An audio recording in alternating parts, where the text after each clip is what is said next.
कृष्ण भगवान की कल कलशाष्टमी भगवान कृष्ण की मानवी प्रतिमूर्ति श्री भागवत भगवान की अमृत कथा 335 अध्याय 18,000 श्लोक और 12 स्कंद। इसमें मंगलाचरण का प्रथम श्लोक सच्चिदानंद रूपाय विश्वोत्पत्त्यादिहेतवे तापत्रय विनाशाय श्री कृष्णाय वयं नमः। जिसकी हम आप कथा श्रवण करने जा रहे हैं। मंगलाचरण के प्रथम श्लोक का प्रथम वाक्य है सच्चिदानंद, सत चित और आनंद। ये हमारे प्यारे प्रभु का प्रथम नाम है। राम कृष्ण नरसिंह वामन या परशुराम, ये सब भगवान के नाम भक्तों के द्वारा अलग अलग परंपरा के अनुसार रखी गई, लेकिन उनका मुख्य नाम सच्चिदानंद ही है। प्रथम वाक्य सत्य, सत्य का मतलब है जो नित्य शुद्ध और अविनाशी है। जैसे भगवान कृष्ण का प्राकट हुआ और ब्रह्मादि देवताओं ने आह्वान किया भगवान का, तो न तो राम कहकर बुलाया न कृष्ण कहकर बुलाया, बल्कि ब्रह्मादि देवताओं ने आह्वान लगाई प्रभु सत्य व्रतम सत्य परम सत्यम सत्यस्य योनिं निहितं च शक्ति सत्यस्य सत्यामृत सत्यनेत्रम् सत्यात्मकं तां शरणं प्रपन्नाम्। प्रभु आपकी प्रतिष्ठा का श्रेष्ठ साधन सत्य है। आप प्रकाल बाधित सत्य हैं। आप आदि और न कभी अंत होने वाले में भी सत्य हैं। चाणक्य जी ने लिखा है सत्येन धारिते पृथ्वी सत्येन तप्ते रवि सत्येन वात वायुष्य सर्वे सत्यम प्रतिष्ठितम्। सत्य की धूलि पर ये पृथ्वी टिकी है, सत्य से ही हवा चलती है,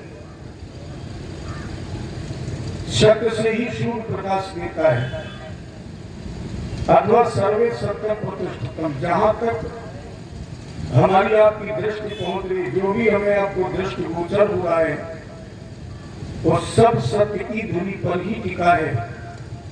उसका प्रथम नाम सत्य ही है। एक दोहा लिखा संतों ने, साच बराबर तप नहीं, झूठ बराबर पाप, और जाके हृदय साच है ताके हृदय आप। इसके अलावा बाबा ने अपनी मानस में एक इशारा किया है, धर्म न दूसरे सत्य समाना,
दूसरा नाम है चित। चित माने प्रकाश, जो अपने आप में स्वयं प्रकाशित है,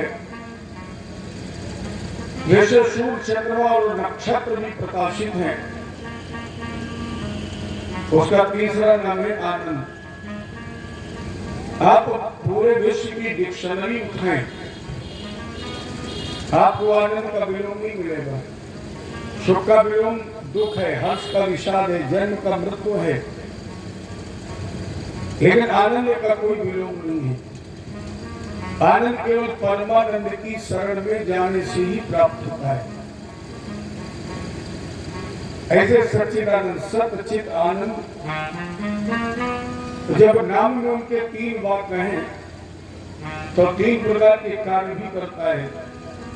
विश्वोत्पत्त्यादि हेतु में विश्व की उत्पत्ति, विश्व का पालन और संहार। और इस क्रिया को संपादित करने के उसके तीन रूप, ब्रह्मा, विष्णु और महेश। ब्रह्मा के पास माया, भगवान विष्णु के पास महामाया, भगवान शंकर के पास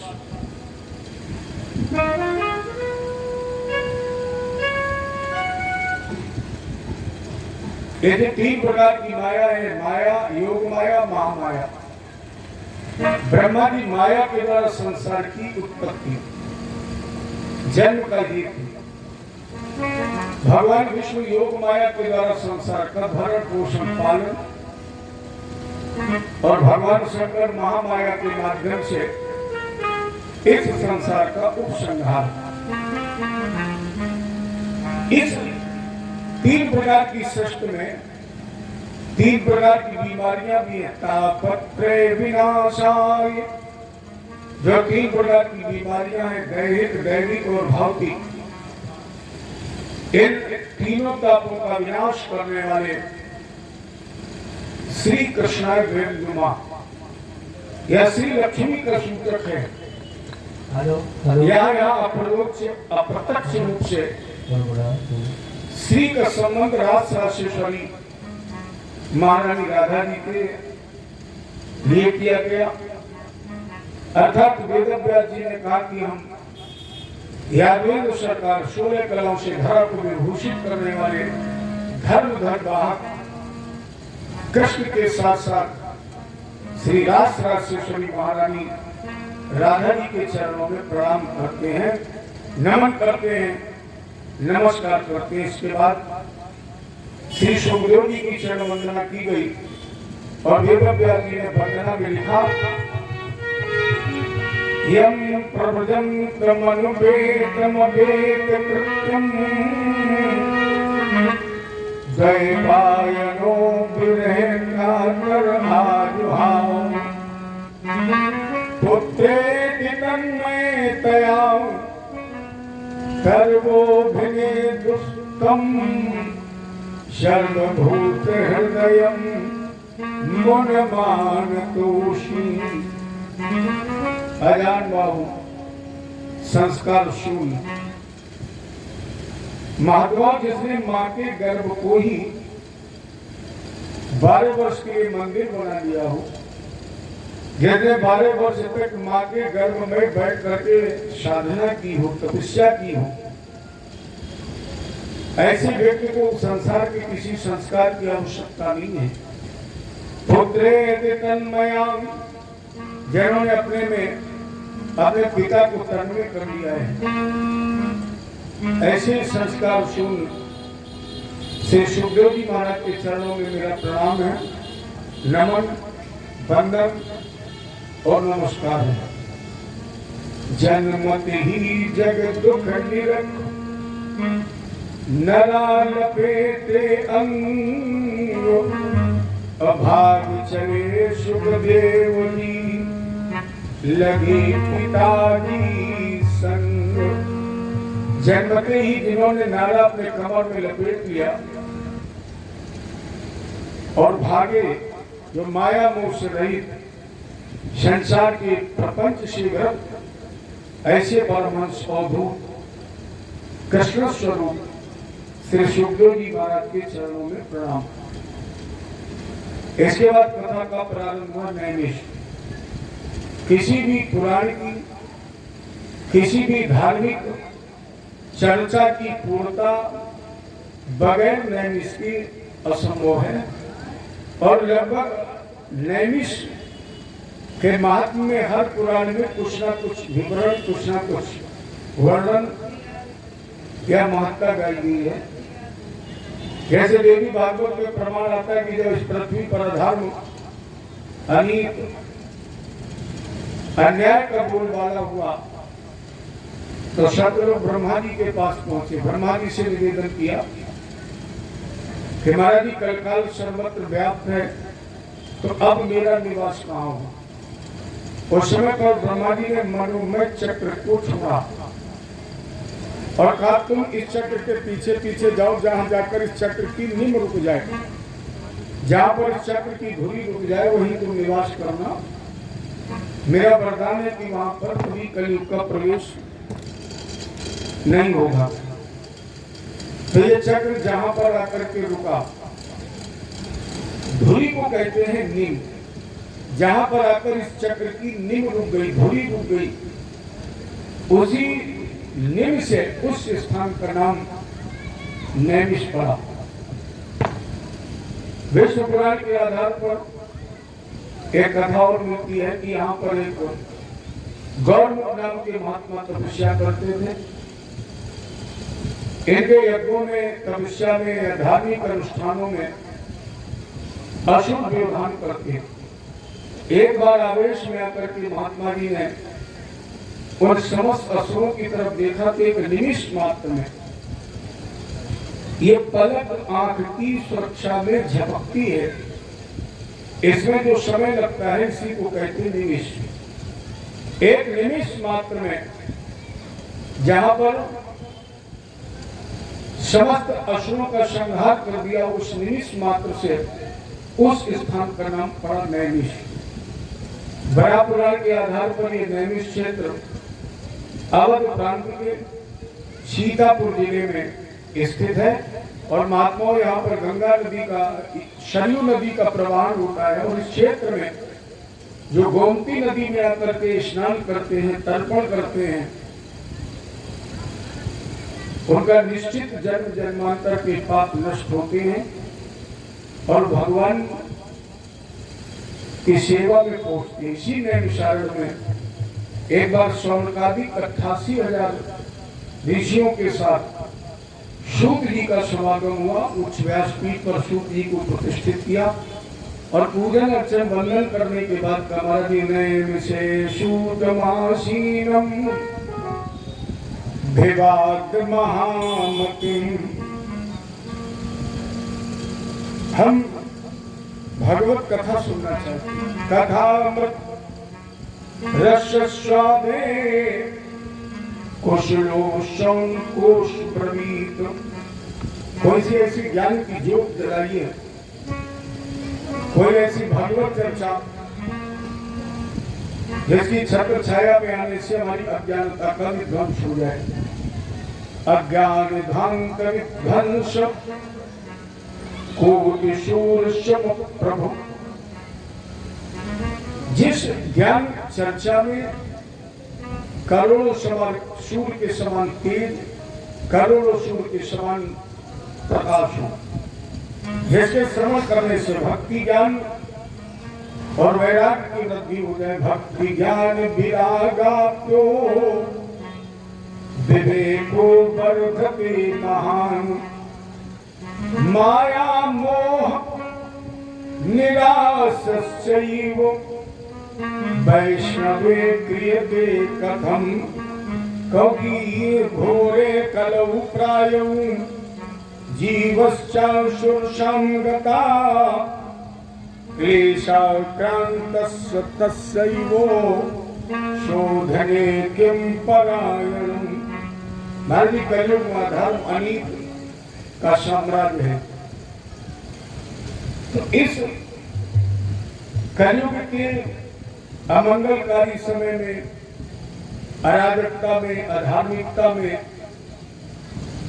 ऐसा कोई हमें दिव्य ज्ञान दीजिए जिससे प्रतिशत गुण पीतो वैकुंठम योग दुर्लभम। जो वैकुंठ बड़े बड़े योगियों को दुर्लभ है उसकी भी हमें प्राप्ति हो जाए। शौनक जी ने कहा यह बात बड़ी सुंदर है। कवि मानस में इशारा किया गया, कलियुग धर्मो न ज्ञाने विवेक,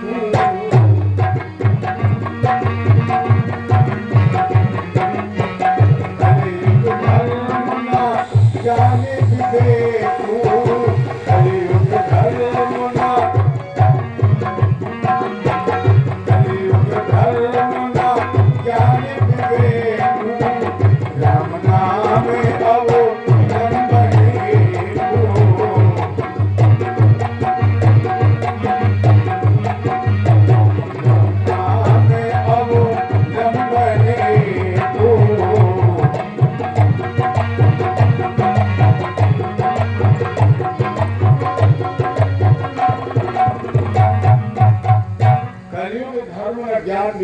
कलयुग में न धर्म है न ज्ञान है न विवेक है, फिर भी इसमें एक उपलब्धि है, राम नाम अवलंबन एक ही।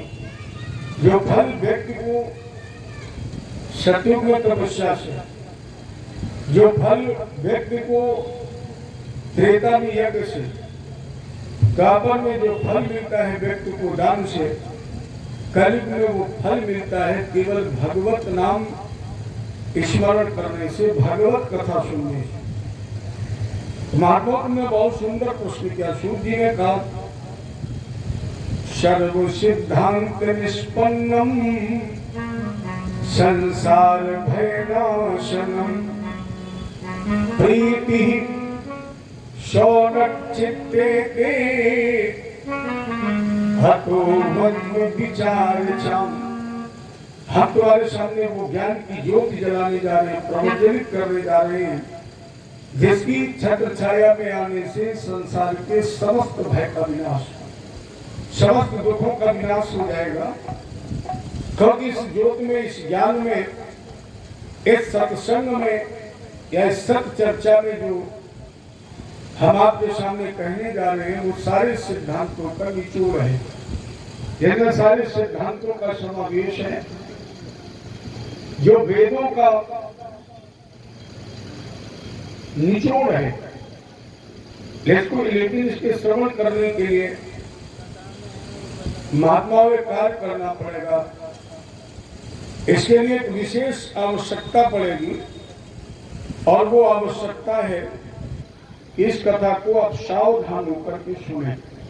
तदंते अभ्यास्यामि सावधानतया सुनो, क्योंकि सुतदारा अरुलक्ष्मी पापी के घर हो और संत समागम हरि कथा तुलसी दुर्लभ कोय।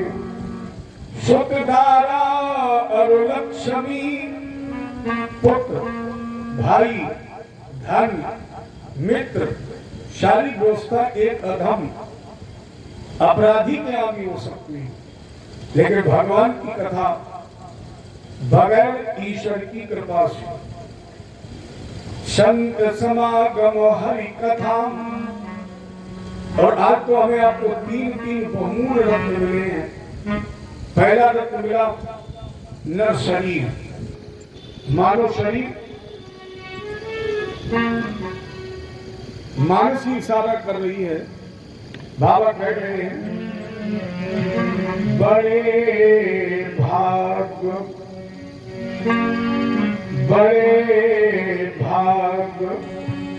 मानुष तन पावा, बड़े भाग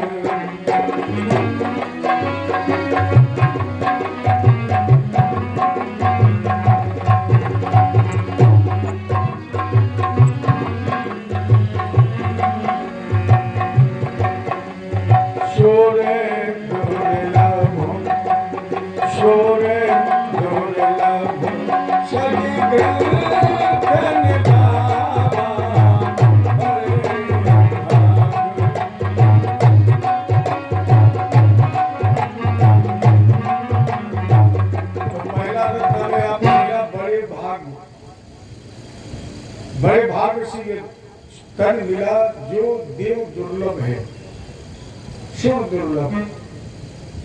और इसके बाद संत भी बगैर भगवान की कृपा के लिए मिलता है। अब मोहि भाव भरोसा मनता, बिन हरि कृपा मिले नहीं संता। बिना भगवान की कृपा के संत भी नहीं मिलता है, और बगैर भगवत कृपा के ये कथा भी नहीं मिलती है। तो तीन तीन बहुमूल्य रत्नों के हम अधिकारी बने, और इस का उपयोग करने के लिए केवल एक ही शर्त है, तदम पे अभ्यास्यामि सावधान क्या सुन। इस कथा को सावधान होकर के सुनो, क्योंकि अमृत से भी श्रेष्ठ है। जैसे राजा परीक्षित को श्राप लगा, इतना मर्यादम तक्षक के शब्द में हमने किया कि ठीक 7वें दिन तुम्हारी मृत्यु तक्षक नाग के काटने से हो जाएगी। तो ये मृत्यु के भय से ग्रसित शुक्रताल में वटवृक्ष की शीतल छाया में थे। सुखदेव जी ने भागवतामृत का पान करा रहे थे। उसी समय देवराज इंद्र अमृत कलश लेकर के आ गए और कहा, इंद्र ने परीक्षित से कि तुम्हें मृत्यु का भय है, ये तुम अमृत पी लो और बदले में कथा मुझे दे दो। परीक्षित कथा वक्तुम सभायाम संस्थिते शुके सुधा कुंभम गृहीत्वैव देवास्तत्र समागमन। लेकिन राजा परीक्षित ने कहा, देवराजेंद्र क्वां सुधा क्वां कथा लोके महान। का द्वारा ये फूटा हुआ कांच, तुम्हारा जो अमृत है ना, ये फूटे हुए कांच के समान है। और कहा हमारी श्रीमद् भागवत की अमर कथा मणियों में महान मणि। तो ऐसा कौन अज्ञानी होगा, ऐसा कौन पागल होगा जो महामणि के बदले ये फूटा हुआ तुम्हारा कांच ले लेगा। तो इंद्रादिक देवताओं को बड़ा विस्मय, वो ब्रह्मा जी के पास पहुंचे। ब्रह्म रात्रो विचार, ब्रह्मा जी के पास पहुंचे और कहा, महाराज जी जैसे मृत्यु का भय लगा हुआ है, जिसकी मृत्यु आज के ठीक 7वें दिन तक्षक नाग के काटने से हो जाएगा, और उसने अमृत को ठुकरा दिया। ब्रह्मा जी ने कहा, तो 7 दिन इंतजार करो, ये प्रतीक्षा करो कि देखो इस भागवत का फल क्या है। 7वें दिन जैसे कथा का समापन हुआ और राजा परीक्षित को विमान मिला, राज्यो मोक्षम कथा वीक्षम। बड़ा विस्मय हुआ देवताओं को, ब्रह्मा जी को विस्मय हुआ। परंतु ब्रह्मा जी ने सप्तलोके तुलाम बद्धाम तोलेत साधान्य जाऊं। इन्होंने एक तराजू रखी, तराजू एक पल्ले पर अमृत कलश रखा और एक पल्ले पर हमारी अमर कथा मैंने भागवत जी को रखा। और जिस समय पल्ला उठाया, कांटा उठाया, तो जिस पल्ले पर श्रीमद् भागवत रखी हुई थी, उस पल्ले के सामने लघुन्यानी, दूसरे पल्ले में जितने भी शास्त्र पुराण उपनिषद रखे थे, वो सब छोटे हो गए, सब लघु हो गए। परंतु ब्रह्मा जी ने भी घोषणा की, सप्ताहे स्तुतम चैतत सर्वथा मोक्षदायकम। जो श्रीमद् भागवत की श्रवण कथा को 7 दिन तक सुनते हैं, वो जन्म और मृत्यु के बंधन से छूट जाते हैं। देवताओं को विस्मय हुआ, परिणाम स्वरूप यह चर्चा हुई और चर्चा में एक निष्कर्ष निकला कि अमृत पीने वाला व्यक्ति अमर तो हो जाएगा, अमर तो हो जाएगा, अजय हो जाएगा, लेकिन वो कर्म बंधन से मुक्त नहीं होगा। अमृत पीने के बाद भी आपने जो किया है वो भोगना ही पड़ेगा। लेकिन अगर आपने श्रीमद् भागवत की अमर कथा का श्रवण किया है, तो सप्ताहे श्रवणे चैतत सर्वथा मुक्तिदायकम, ये सारे बंधनों को मुक्त कर देती है, सारे बंधन ऐसे कट जाते हैं। इस विषय में चलो हम तुम्हें सनकाधि पुरा प्रोक्तम नारदाय दया परी। चलो इस विषय में हम तुम्हें शनकादिक ऋषियों और ब्रह्मा के मानस पुत्र शनकादिक ऋषियों का संवाद सुना रहे हैं। तो शौनक जी ने प्रश्न किया, महाराज जी, लोक विग्रह मुक्तस्य नारदस्य स्थिरस्य च विधिस्रवे कुता प्रीति संयोगा पुत्र तैषा। महाराज जी, हम पर एक कृपा करिए और ये बताइए कि नारद जी जब 2 घड़ी से कहीं ज्यादा रुकते नहीं तो 7 दिन तक एक स्थान पर कैसे रुके, और इन्होंने किस विधान से ब्रह्मा जी के मानस पुत्र शनकादिकों के द्वारा इस कथा को सुना, इस विषय में मुझे बताइए। तो शौनकादिक ऋषियों से सूत जी ने कहा कि एक बार नारद जी बड़े दुखी मन से विशालापुर जा रहे थे, जिसे कुछ लोग बद्री विशाल के नाम से जानते हैं, कुछ लोग उसे भद्रकाल धाम कहते हैं, जहाँ पर नर नारायण ने तपस्या की है। यही से ब्रह्मा जी बड़े दुखी मन से जा रहे, उधर से ब्रह्मा जी के मानस पुत्र आ रहे थे पूजा कथम ब्रह्मा दीनम। कहिए महाराज जी, मुखागतः चिंता करो वशम और करितम गम्यते पुत्रे कुतश्चा गमनम। तो शनकादिक ऋषियों ने नारद जी से पूछा, महाराज जी तुम इतने दुखी मन से कहाँ जा रहे हो, इतनी जल्दी जल्दी क्यों जा रहे हो, आवेश में क्यों जा रहे हो, कारण क्या है? नारद जी ने कहा कि भैया हम तीर्थों का सेवन करके आ रहे, तीर्थ भ्रमण करके आ रहे, तीर्थ यात्रा करके आ रहे हैं। तो शनकादिक ऋषियों ने कहा कि जो तीर्थ में जाता है उसे तो शांति मिलती है, और आप तीर्थ में जाने के बाद भी आत्मज्ञान से मानसिक कष्ट में है। कारण किन तीर्थों में आप गए? नारद जी ने कहा, महाराज जी अहम तो पृथ्वी आतो ज्ञातो सर्वोत्तमामिति पुष्करम चा प्रयागम चा काशी गोदावरी तथा हरिक्षेत्रम कुरुक्षेत्रम श्रीरंगम सेतुबंधनम एवमाद्यसु तीर्थेषु ब्रह्माणा इतस्ततः। नारद जी ने कहा कि मैंने पृथ्वी के सर्वश्रेष्ठ तीर्थों का दर्शन किया है, पृथ्वी के सर्वश्रेष्ठ तीर्थों की मैंने यात्रा की है, जैसे पुष्कर गया, प्रयाग गया, काशी गोदावरी, हरिक्षेत्र, कुरुक्षेत्र, रामेश्वरम आदि का मैंने दर्शन किया। और इन तीर्थों में मैंने एक विशेष बात देखी, सत्यम नास्ति। अब तीर्थों में भी कोई सत्य नहीं रहा, तपा शौचम, अब कहीं तीर्थों में भी तपस्या नहीं रही, कहीं पवित्रता नहीं रही।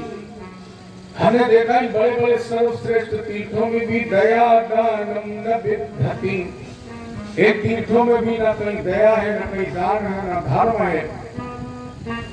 प्रत्येक मानव केवल उदरम भरणा जीवो वारिका कूट भाषिणा, केवल जानवरों की तरफ पेट भरने में लगा हुआ है। ये प्रकार धन संग्रह, छल से, बल से, धन से, ज्ञान से, जय से, केवल धन, केवल पैसा। मैंने सोचा कलयुग का प्रभाव है, कलयुग में अधर्म अनित अत्याचार बढ़ रहा है, और मैं यही विचार करते हुए आगे गया, वृंदावन क्षेत्र में पहुंचा। वृंदावन में तीर्थ का मैंने दर्शन किया, भ्रमण किया, परिक्रमा कर रहा था। तो मैं यमुना जी के किनारे पहुंचा तो मैंने विचित्र दृश्य देखा। वहां पर एक युवा महिला बैठी है, जवान महिला बैठी है, जिसकी गोद में 2 बच्चे लेते हैं। उम्र तो बच्चों की है, स्थिति बंदे के समान है, बिल्कुल अचेत है, मरणासन है। कुछ महिलाएं उस पर पंखा जल रही हैं। मैं आगे बढ़ा तो उस स्त्री ने देख करके मुझे एक आवाज लगाई, बाबा एक क्षण ठहर जाइए। उस महिला ने कहा, भो भो साधु क्षणम तिष्ठ मचिंता मपुनाशे दर्शनम तव लोकस्य सर्वदा घरम परम। उस स्त्री ने आवाज में, बाबा एक क्षण ठहर जाइए, क्योंकि आपके जैसे संत के दर्शन से मन को शांति मिलती है।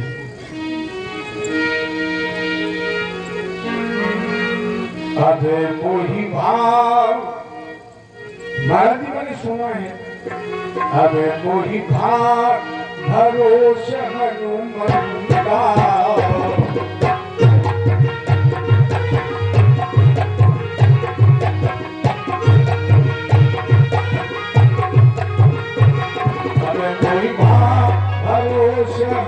हनुमंता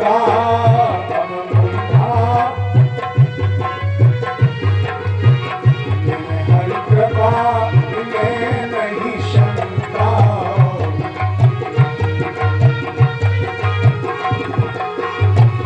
हरि कृपा नहीं शंका।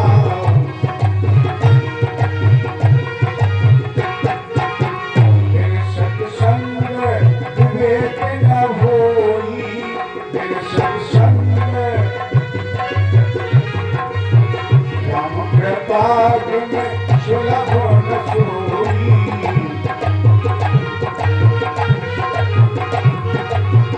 राम कृपा सुलभ न सोई।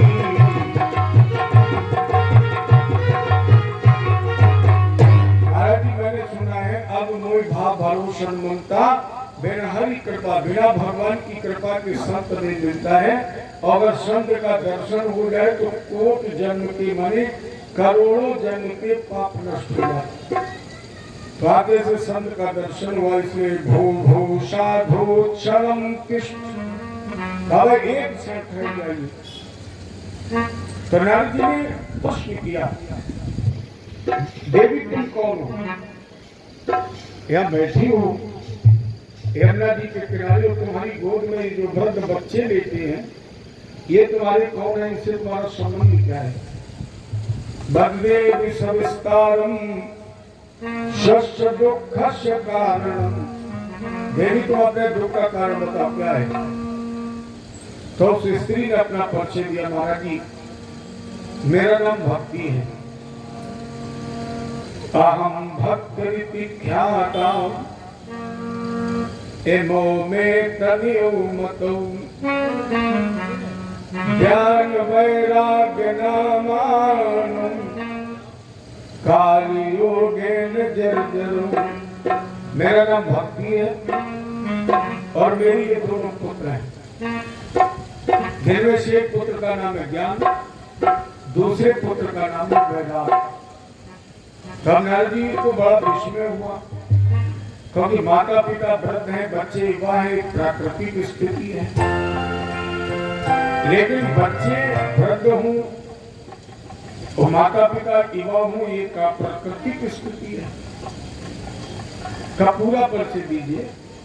तो स्त्री ने कहा, महाराज जी मेरा जन्म द्रविड़ देश में हुआ, उत्पन्ने द्रवेशाहम वृद्धिम कर्नाटके गता क्वचित क्वचिन महाराष्ट्रे गुर्जरे धीरतम गता।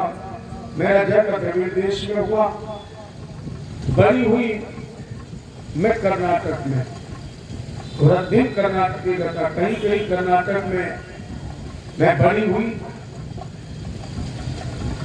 इसके बाद चलते हुए मैं महाराष्ट्र में तीनों पहुंची। तो क्वचित क्वचित महाराष्ट्र, कहीं कहीं महाराष्ट्र में लोगों ने हमारा सम्मान किया, हमारी सेवा की, हमारा भरण पोषण किया।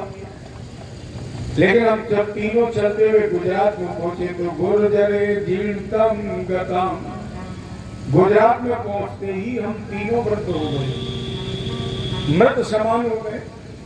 लेकिन जब वृंदावन में आए तो वृंदावनम पुनम प्राप्ते नवीदेव स्वरूपणी, वृंदावन में जैसे हम तीनों पहुंचे तो महाराज जी मुझे विवाहावस्था प्राप्त हो गई, वृद्धावस्था समाप्त हो गई। लेकिन मेरे दोनों बच्चे अभी भी मृत प्राण हैं या चेत पड़े हुए हैं।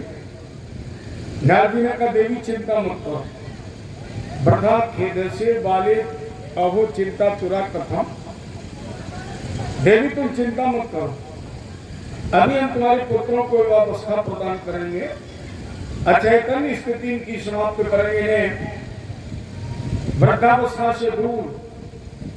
लेकिन इसके लिए तुम्हें काम करना पड़ेगा। श्री कृष्ण चरणाम भोजन स्मरण दुखम गमिष्यति, अगर कल्याण चाहती हो तो भगवान कृष्ण के चरण कमलों का स्मरण करो, तुम्हारे पुत्रों का अपने आप संकट दूर हो जाएगा। नामो लेते भव, नामो लेते भव सिंधु सुखाही,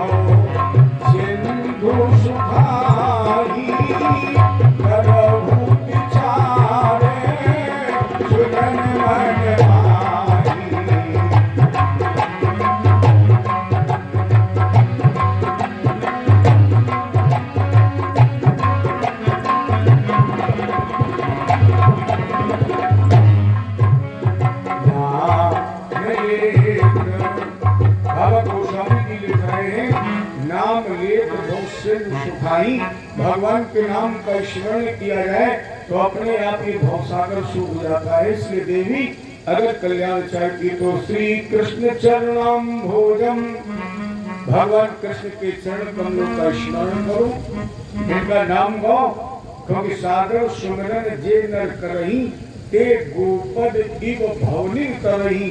जो भगवान के नाम का स्मरण करते हैं उनके लिए अथाह भवसागर भी कितना गहरा रह जाता है, जितना गाय का खोर रख देने से पृथ्वी पर गड्ढा बनता है उतना ही उसके लिए हो जाता है। ये भगवान कृष्ण के नाम का स्मरण करो। परिणाम स्वरूप नारद जी ने इनके कानों में वेद शास्त्र पुराण उपनिषद का उद्घोष करना प्रारंभ किया, लेकिन कोई असर नहीं हुआ। हिले डुले तो एक बार देखा नारद जी की तरफ और फिर उसी अचैतन्य स्थिति में चले गए। तो नारद जी विचार कर रहे थे अब कौन सा उपाय करें। नारद जी संकादिक ऋषियों से बता रहे भैया उसी समय एक आकाशवाणी हुई कि तुम सत्कर्म करो, तो मैं सत्कर्म की तलाश में जा रहा हूं। नारद जी से संकादिक ऋषियों ने कहा महाराज अगर सत्कर्म करना है तो फिर भागवत जी की कथा सुनाओ। नारद जी ने कहा भागवत जी की कथा, अरे पहले आप सुनिए तो मैंने उन्हें सुनाया क्या है, आप पहले भागवत जी सुनाइए। महाराज जी मैंने उन्हें चैतन्य करने के लिए वेद वेदांत घोष और गीता पाठ है प्रबोधितम, भक्ति उनको मैंने जगाने के लिए चैतन्य करने के लिए वेद का उद्घोष किया, वेदांत का उपदेश किया, गीता का पाठ सुनाया और आपको भागवत जी की कथा सुना। शंकादिक ऋषियों का इदम भागवतम नाम, ये जो भागवत नाम का ग्रंथ है ये समस्त वेदों का एक सार है। जैसे हम आप सभी जानते हैं कि दूध में घी है, लेकिन क्या जो घी काम करेगा वो दूध काम करेगा? जबकि उसी से घी निकलता है। तो वेद व्यास जी ने अपनी ज्ञान रूपी मखानी से वेद रूपी दध का मंथन करके जो मक्खन निकाला है वो श्रीमद् भागवत की अमर कथा है। एदं भागवतम नाम पुराणं ब्रह्म संहितं भक्ति ज्ञान विरागाराम स्थानाय प्रकाशितम्। स्थापना, इसकी स्थापना, इसका उद्गम, इसका प्रकाश, इसका लेखन वेद व्याधि ने भक्ति ज्ञान वैराग्य को बसाने के लिए ही किया है, चैतन्य करने के लिए किया है, जगाने के लिए किया है। और इससे बड़ा और कोई सत्कर्म नहीं हो सकता है। भागवत की कथा करने और कराने से बड़ा कोई सत्कर्म नहीं हो सकता। क्यों? अगर आप दान करेंगे तो केवल निज कल्याण होगा, लेकिन अगर आपने भागवत रूपी सत्कर्म किया तो सबसे पहले लाभ उसका होगा जो उस कथा का कहने वाला है, माने कथा का वाचक, उसका कल्याण। इसके बाद जो कराता है उसका कल्याण, और जो इस कथा को धोखे से भी सुन लेता है उसका भी कल्याण। क्योंकि कथा का स्वभाव बिल्कुल अग्नि जैसा है। अग्नि को आप जानकर छुएंगे तो भी जलेंगे, और अग्नि को आप जब धोखे से छू लेंगे तो भी जल जाएंगे। उसी प्रकार जिस तरह आग का स्वभाव जलाना है, उसी तरह भागवत जी की कथा का भी स्वभाव व्यक्ति को भवसागर पार करना ही है। इसलिए भागवत जी की कथा का अनुष्ठान करनी। नारद जी ने शंकादिक ऋषियों को ही वक्ता बनाया और स्वयं श्रोता बने। गंगा जी के द्वारे पढ़ते, गंगा द्वार समीपे तू तटमानंद नामकम। हरिद्वार में गंगा जी के किनारे एक आनंद नाम का तट है, यहीं पर इस कथा का शुभारंभ हुआ। अब इस कथा के दो मुख्य बिंदु हैं। न कोई कथा की तैयारी हुई, न कहीं पर्चा बंटवाए गए, न किसी को बुलाया गया। कथा का आयोजन प्रारंभ हुआ और अपने आप यहाँ धीरे धीरे श्रोता एकत्रित होने लगे। पहले भी थे, आज भी है, हर गांव में, हर मोहल्ले में, हर क्षेत्र में है, जो ये देखा करते हैं, ढूंढा करते हैं। कहीं कीर्तन हो रहा हो, कहीं अखंड रामायण हो रही हो, कहीं भागवत हो रही हो, तो चलो हम वहाँ 10 मिनट 5 मिनट बैठ ले, कथा सुन ले, कीर्तन कर ले। तो ऐसे लोग हर जगह हैं, होते हैं, आज भी होते हैं। तो उस समय भी कुछ संत ऐसे थे जो 24 घंटे इस तलाश में रहते थे कि कहीं हमें सत्संग करने का गौरव मिल जाए। तो जैसे यहाँ पर कथा का आयोजन हुआ तो संतों का समूह, और वो संत कैसे हैं? भृगुर् वसिष्ठ च्यवनश्च गौतमो, भृगुर् वसिष्ठ च्यवनश्च गौतमो, अमेवातिथिर्देवल देवरातो, रामस्तथा गाधिसुतश्च शाकलो, अम्रकंड पुत्रात् त्रिजपिप्लारा।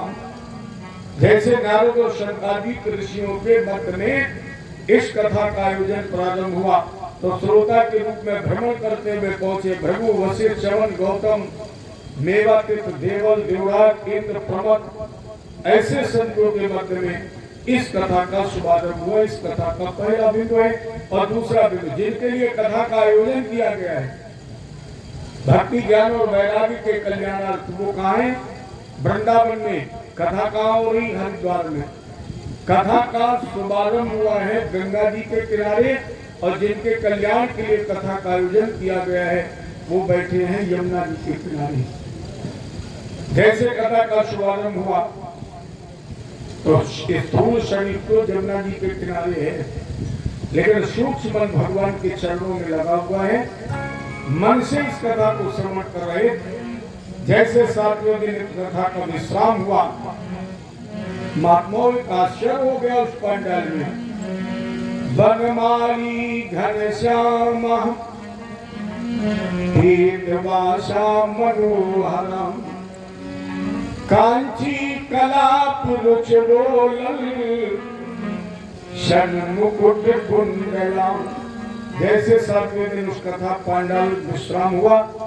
बनमाली जिनके गले में बनमाल शोभा पा रही है।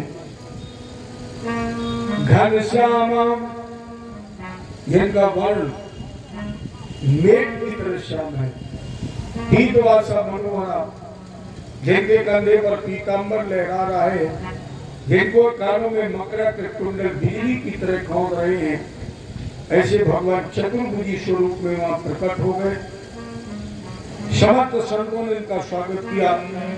उस समय यहाँ पर भक्ति ज्ञान और वैराग्य भी नृत्य करते हुए प्रकट हुए और भगवान से प्रार्थना की, प्रभु जीवन का मैंने शौक दिया,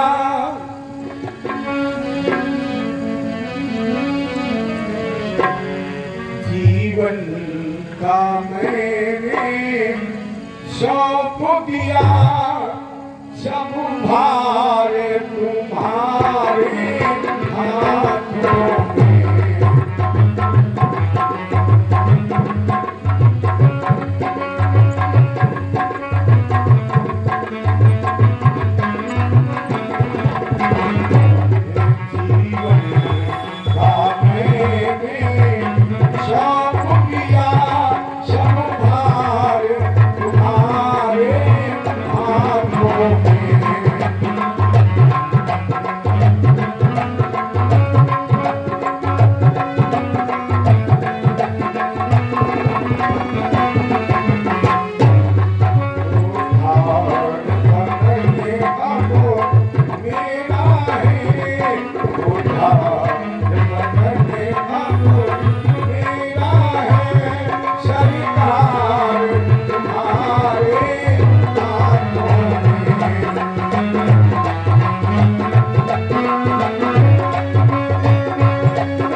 मुझे समर्पित कर देता है तो फिर योग क्षेमम बाह्यम, उस भक्त का भार हम स्वयं वहन करते। तो भक्ति ज्ञान वैराग्य में जब अपने जीवन का भार भगवान के कंधे पर रखा तो हमारे वासुदेव ने भागवत के एक एक श्लोक में भक्ति ज्ञान और वैराग्य को बसा दिया। क्या आशीर्वाद दिया कि जहाँ भी इस ग्रंथ का गायन वादन होगा, वाचन होगा, उस पांडाल में अपने आप भक्ति ज्ञान और वैराग्य का नृत्य होगा। तो जहाँ भी इस कथा का अनुष्ठान होता है, प्रारंभ होता है, सबसे पहले उस पांडाल में पहुंचते हैं अनंत बलवंत हनुमंत महाराज, क्योंकि एक प्रतिज्ञा है, राम कार्य कीने बिना मूल कहाँ विश्राम। जैसे राम कार्य का शुभारंभ होता है, सबसे पहले उस क्षेत्र में उस पंडाल में पहुंचते हैं अनंत बलवंत हनुमंत महाराज। देखो ये कथा न किसी की थी, न किसी की है और न कभी किसी की होगी। अगर ये हम कहें, जैसे लोग कहते हैं वो फलाने पंडित जी की कथा है, अरे बताइए अगर मेरी कथा होती तो कोई सुनता? कोई नहीं सुनता। क्या आपकी होती तो 2-4 मिनट भी नहीं सुनता। ये कथा उसकी है जिसने हमें और आपको बनाया है, उसकी कथा है। और उस कथा की विशेषता है जन्मांतर भवेत पूर्णम, क्योंकि श्रीमद् भागवती वार्ता सुनाना बहुत दुर्लभ है। ये श्रीमद् भागवत की कथा देवताओं को भी दुर्लभ है, इसलिए इस कथा का जब आयोजन होता तो सबसे पहले व्यवस्था हनुमान जी ही संभालते हैं।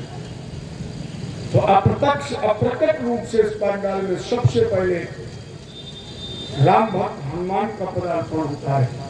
और जब वो व्यवस्था संभाल लेते हैं तो भागवत जी ग्रंथ का जब वहां पर प्रतिष्ठन हो जाता है, स्थापित हो जाती है, तो फिर उस पंडाल में भक्ति ज्ञान और वैराग्य का नृत्य होता है। तो भी कह रहे हैं हमारे संत लोग, जय जय राम कथा कि जय श्री राम कथा,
कथारी, राम कथा ये दिल गंगारी, जिनके संग संगत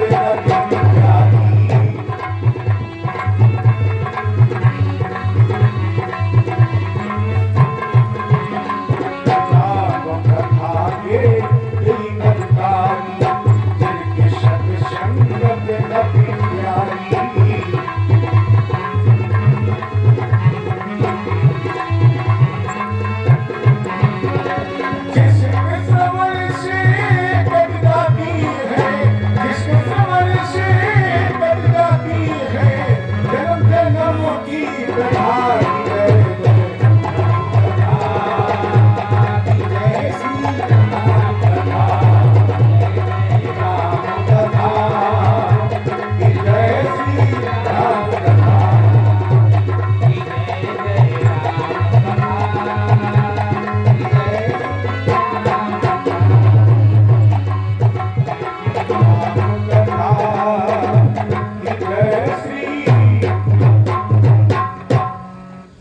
जिसके श्रवण से कट जाती है, जिसके श्रवण से कट जाती है जन्म जन्म की व्यथा, कि जय जय राम कथा, कि जय श्री राम कथा। या जिसको श्रवण कर अमर हुए हैं, जिसको श्रवण कर अमर हुए हैं श्री हनुमंत लला, कि जय जय राम कथा, कि जय श्री राम कथा। धन्या भागवती वार्ता, धन्य वो श्रीमद् भागवत की अमर कथा। जैसे भक्ति ज्ञान और वैराग्य को क्षेत्र मिली और ये उस भागवत पंडाल में भगवत दर्शन करके नृत्य करने लगे। यहीं पर सुखदेव जी का भी पदार्पण हुआ। अब एक चर्चा उठी कि इस कथा को सुनने का अधिकारी कौन है। देखो पहले विचार करो, भक्ति ज्ञान और वैराग्य। भक्ति है हमारा हृदय, जब हृदय में भक्ति जागरण होती है, जब भक्ति चैतन्य होती है, तो फिर हमारे कदम उठते हैं भगवत तत्व की तरफ। और जब भगवत तत्व की तरफ हम चलते हैं तो मुझे मिलता है संत। नाम क्या है संत? संत का मतलब है सत्येन रक्षिता इति संता, जो सत्य की रक्षा करे। संत का केवल मतलब ये नहीं कि वो घर परिवार छोड़ दे। संत का मतलब केवल ये नहीं है कि वो लौकी कद्दू खा के ही अपना जीवन व्यतीत करे। संत का मतलब ये भी नहीं है कि वो लाल पीले कपड़े पहने। संत का मतलब है सत्येन रक्षिता इति संता, जो अपने किसी भी आश्रम में, चाहे वो ब्रह्मचर्य में हो, चाहे वो गृहस्थ में हो, ब्रह्मचर्य वानप्रस्थ में, किसी भी आश्रम में हो, और उस आश्रम में रहकर अगर वो सत्य की रक्षा कर रहा है, अथवा धर्मेण धार्यते इति संता, वो अपने द्वारा धर्म को धारण किए हुए है और धर्म को धारण करके वो सत्य की रक्षा कर रहा है, तो वो संत है।